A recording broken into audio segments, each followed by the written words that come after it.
Nosotros utilizamos la palabra refugiados bastante, pero esto ocurrió mucho antes, 4 o 5 años antes de la convención de 1951 de ACNUR.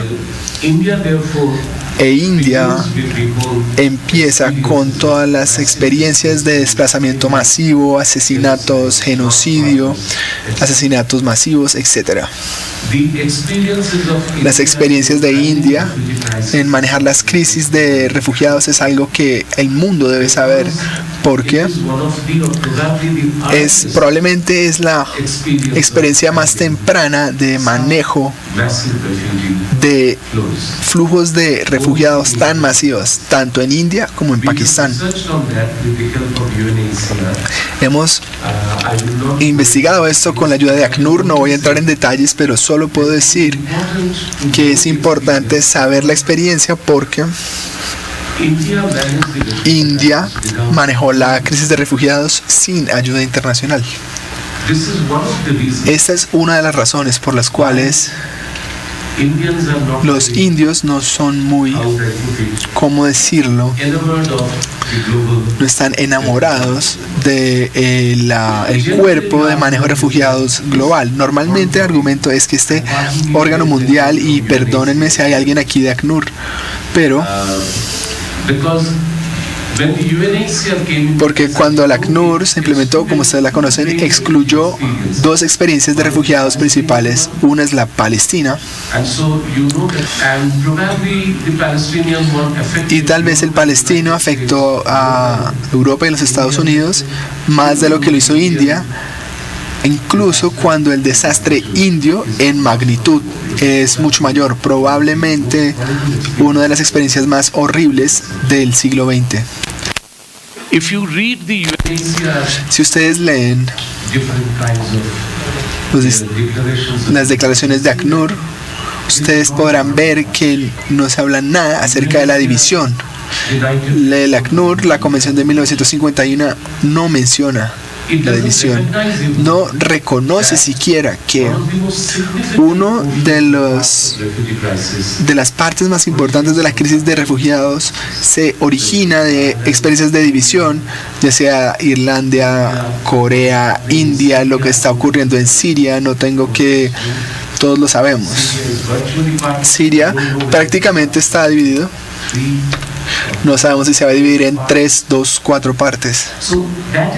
Entonces eso es algo que yo quería decirles. De las experiencias indias son importantes, y la codificación del conocimiento global de refugiados y desplazados no toma en cuenta. La Constitución no tiene nada que diga que el ciudadano tenga derecho ya sea a moverse o a asentarse en otra parte del país. O sí hay un derecho a movimiento, pero no hay derecho a la permanencia de estar donde uno quiera estar. ¿Por qué nos vamos a concentrar en la Corte Constitucional? Porque la Corte Constitucional en este año, y es la razón de nuestra participación en este panel, en este año se conmemoran 10 años de la declaratoria de un estado de cosas inconstitucional. Eso le suena muy raro a los juristas, ¿no? Como una corte declara la existencia de un estado de cosas inconstitucional en relación con los derechos de la población desplazada. Y lo hizo como una medida de emergencia, pero lo paradójico es que se dictó hace 10 años esta medida de emergencia. Y aún la Corte ha dicho que no se ha superado este estado de cosas inconstitucional. Un estado de cosas inconstitucional es como si se declarara en una iglesia un estado de cosas antirreligiosas, por referirme a varias organizaciones que están presentes acá.